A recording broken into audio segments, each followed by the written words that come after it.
ಓಂ ಶ್ರೀ ಗಣೇಶಾಯ ನಮಃ. ಓಂ ಶ್ರೀ ಗುರುಭ್ಯೋ ನಮಃ. ಓಂ ಶ್ರೀ ಸರಸ್ವತೇ ನಮಃ. ಮಾತೃದೇವೋಭವ. ತತ್ವಮಸಿ ಚಾನಲ್ ಪ್ರೇಕ್ಷಕರಿಗೆ ನಿಮ್ಮ ವೆಂಕಟರಾಘವನ್ ಮಾಡ್ತಕ್ಕಂಥ ನಮಸ್ಕಾರಗಳು. ಪ್ರೇಕ್ಷಕರೇ, ಇದು ಉಡುಪಿ ನ್ಯೂಮರಾಲಜಿ ಆ್ಯಂಡ್ ಆಸ್ಟ್ರಾಲಜಿ ಕಾರ್ಯಕ್ರಮ. ನಾವು ಪ್ರತಿ ತಿಂಗಳು ಗೋಚಾರ ಫಲವನ್ನು ನಾವು ಹೇಳ್ತಾ ಇದ್ದೀವಿ. ಇವತ್ತು ಜೂನ್ ತಿಂಗಳಲ್ಲಿ ಗ್ರಹಗಳ ಫಲಾಫಲ ಯಾವ ಥರ ಇದೆ, ಜೂನ್ ತಿಂಗಳಲ್ಲಿ ಗ್ರಹಗಳ ಗೋಚಾರದಲ್ಲಿ ಎಲ್ಲೆಲ್ಲಿದ್ದಾವೆ ನೋಡೋಣ ಬನ್ನಿ. ಮೊದಲನೇದಾಗಿ ಸೂರ್ಯ ಭಗವಾನರು ಪೃಥ್ವಿ ತತ್ವದ ವೃಷಭ ರಾಶಿಯಿಂದ 15ನೇ ತಾರೀಕು ವಾಯು ತತ್ವದ ಮಿಥುನ್ ರಾಶಿಗೆ ಪ್ರವೇಶ ಮಾಡ್ತಾ ಇದ್ದಾರೆ. ಕುಜ 7ನೇ ತಾರೀಕು ನೀಚತ್ವವನ್ನು ಕಳ್ಕೊಂಡು ಸಿಂಹ ರಾಶಿಗೆ, ಅಗ್ನಿತತ್ವದ ರಾಶಿಗೆ ಒಂದು ಅಗ್ನಿತತ್ವದ ಗ್ರಹ ಕುಜ ಪ್ರವೇಶ ಮಾಡ್ತಾ ಇದ್ದಾರೆ.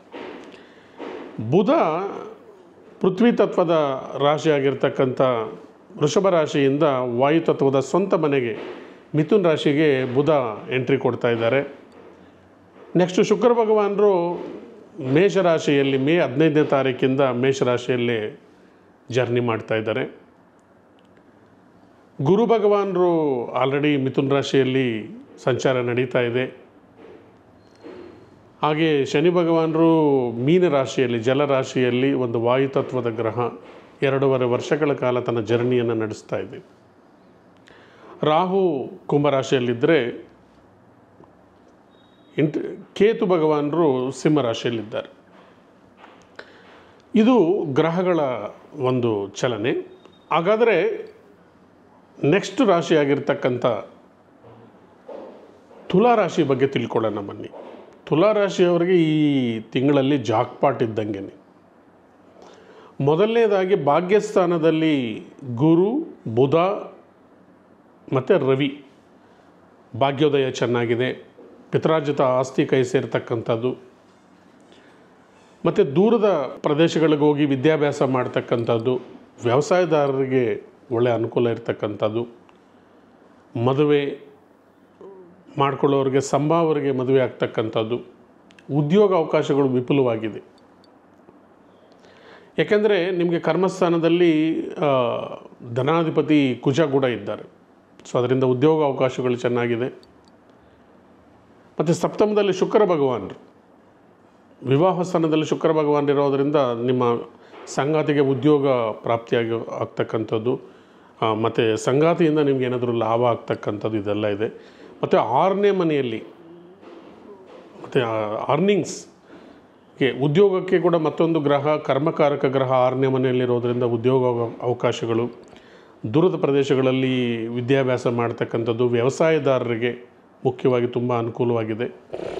ರಾಹು ಒಬ್ಬರು ಪೂರ್ವಜನ್ಮದ ಪುಣ್ಯಸ್ಥಾನದಲ್ಲಿ ಸ್ವಲ್ಪ ಸಂತಾನಕ್ಕೇನಾದರೂ ಸ್ವಲ್ಪ ಡಿಸ್ಟರ್ಬೆನ್ಸ್ ಆಗ್ಬೋದು.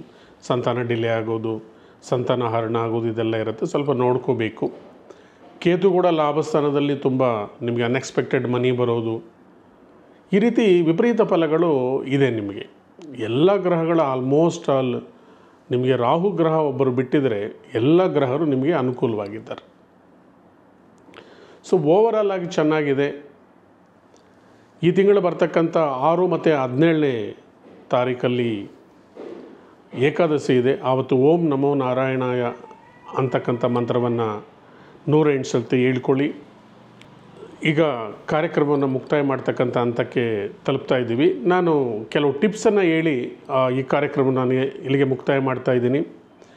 ಮುಖ್ಯವಾಗಿ 6 ಮತ್ತು 17ನೇ ತಾರೀಕು ಏಕಾದಶಿ ಇರೋದರಿಂದ ನಾರಾಯಣ ದೇವರ ಆರಾಧನೆ ಮಾಡಿ.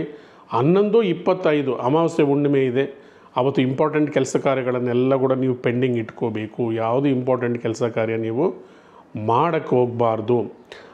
27ನೇ ತಾರೀಕು ರಥಯಾತ್ರೆ ಇದೆ, ಜಗನ್ನಾಥ ರಥಯಾತ್ರೆ ಇದೆ. ಆವತ್ತು ಶ್ರೀಕೃಷ್ಣ ಅಷ್ಟೋತ್ತರವನ್ನು 11 ಬಾರಿ ಓದಿ. 15ನೇ ತಾರೀಕು ಗಣೇಶ ಸಂಕಷ್ಟರ ಚತುರ್ಥಿ ಇದೆ. ಆವತ್ತು ಗಣೇಶನ ಆರಾಧನೆ ಮಾಡಿ. ಮತ್ತು 24ನೇ ತಾರೀಕು ಮಾಸ ಶಿವರಾತ್ರಿ, ಎವರಿ ತಿಂಗಳು ಬರೋ ಅಂಥ ಒಂದು ಮಾಸ ಶಿವರಾತ್ರಿ. ಆವತ್ತು ಶಿವನನ್ನು ಶಿವಾಲಯಕ್ಕೆ ಭೇಟಿ ನೀಡಿ ಶಿವನನ್ನು ದರ್ಶನ ಮಾಡಿಕೊಂಡು 108 ಬಾರಿ ಮಹಾಮಂತ್ರವನ್ನು ಓದ್ಕೊಳ್ಳಿ. ಪಂಚಾಕ್ಷರಿ ಮಂತ್ರವನ್ನು ಓದ್ಕೊಳ್ಳಿ. ಓಂ ನಮಃ ಶಿವಾಯ ಅಂತಕ್ಕಂಥ ಮಂತ್ರವನ್ನು ಓದ್ಕೊಳ್ಳಿ. ಈ ತಿಂಗಳು ಒಂದು ಸಣ್ಣ ಟಿಪ್ಸನ್ನು ನಿಮ್ಮ ಹತ್ರ ಮಾತಾಡ್ತಾ ಇದ್ದೀನಿ. ಎಲ್ಲರೂ ಕೇಳ್ತಾ ಇರ್ತಾರೆ, ಫೈನಾನ್ಷಿಯಲ್ ಪ್ರಾಬ್ಲಮ್ ಇದೆ, ನಾವು ಏನು ಕೆಲಸ ಮಾಡಿದ್ರೂ ಆಗ್ತಾಯಿಲ್ಲ, ಎಲ್ಲ ಅಡಚಣೆಗಳಿದೆ, ಯಾವ ಕೆಲಸ ಕಾರ್ಯಗಳು ಸುಸೂತ್ರವಾಗಿ ಆಗ್ತಾಯಿಲ್ಲ ಅಂತಕ್ಕಂಥವ್ರು ಸಾಕಷ್ಟು ಜನ ಕೇಳ್ತಾ ಇದ್ದಾರೆ. ಒಂದು ಸಣ್ಣ ಉಪಾಯ ಹೇಳ್ತೀನಿ.